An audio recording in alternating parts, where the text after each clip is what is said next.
Frédéric.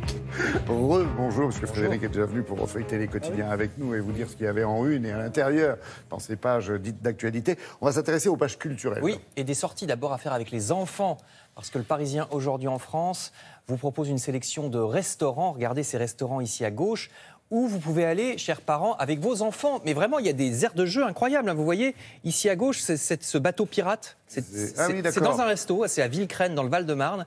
Et puis c'est également, en ce moment, ça c'est l'article de droite, la fête de la science.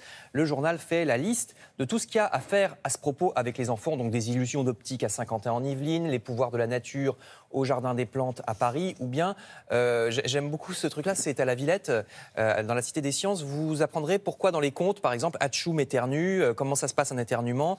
Pourquoi dans Les Trois Petits Cochons, une maison en briques est plus solide qu'une maison en paille. Donc c'est vrai. On n'y pense pas, donc c'est à la Villette. Avec les enfants toujours, La Croix nous propose un disque. Regardez ce 3e album du chanteur Aldebert, qui est très bon, nous dit le journal, pour parler aux enfants des histoires amusantes de zombies ou de vampires, mais parfois aussi des chansons qui abordent les problèmes de la vie. Les enfants qui n'aiment pas l'école, par exemple. Ça s'appelle... Il n'y en a pas? Non, ça n'en y en a pas. Enfantillage, 3e tome, disque qui vient de sortir. Et puis, toujours dans le même genre, on apprend dans le Parisien aujourd'hui en France que Teddy Riner, notre géant national, regardez Teddy Riner, il a un petit cœur gros comme ça. Bambi m'a fait chialer, déclare-t-il au journal. Teddy Riner. Bon, quand il était petit, je suppose. A-t-il jamais été petit? Mais les judokas ont du cœur. C'est vrai. Et il adore aussi Mary Poppins. Il adore aussi Mary Poppins, dit-il. Par conséquent, il a été dans son élément, puisque pour la 2e fois, Teddy Riner a fait du doublage pour le cinéma. Il a fait la voix d'un des personnages du dessin animé sur les Lego qui sort en ce moment. Il n'a pas dit à son fils de 3 ans, donc il va l'amener au cinéma pour voir s'il reconnaît la voix de son papa. Vous voyez? Ça va être une surprise. Il y a plein d'articles ce matin sur des films.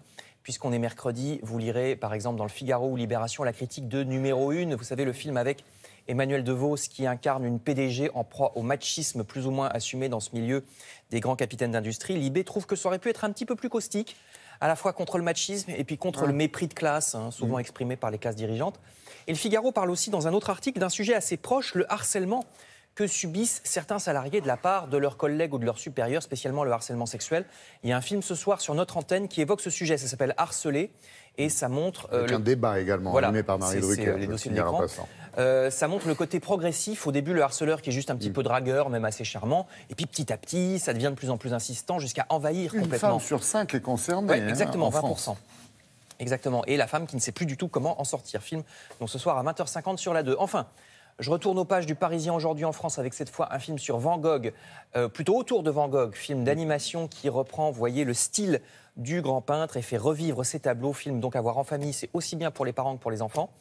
Et puis toujours en famille, si vous allez visiter un aquarium ce week-end, pensez aux pauvres Nemo, c'est-à-dire aux poissons clowns. Les poissons clowns qui vivent dans les anémones de mer. J'entends à ma droite, les pauvres. Parce que pourquoi, qu'est-ce qui vous arrive? Parce que Nemo a trop chaud, le réchauffement climatique touche aussi les poissons clowns. Mais bon, attendez, s'il vous plaît, un peu de tenue. Non, mais c'est vrai, il y a une baisse de la natalité des poissons clowns parce que, vous savez qu'on aura une météo estivale, par exemple, cette fin de semaine, il n'y a pas de quoi rire parce que le réchauffement climatique, pour le coup, c'est l'un des multiples effets du réchauffement climatique, nuit aux poissons exotiques dans la mer. C'est dans le Parisien. Merci beaucoup, Frédéric.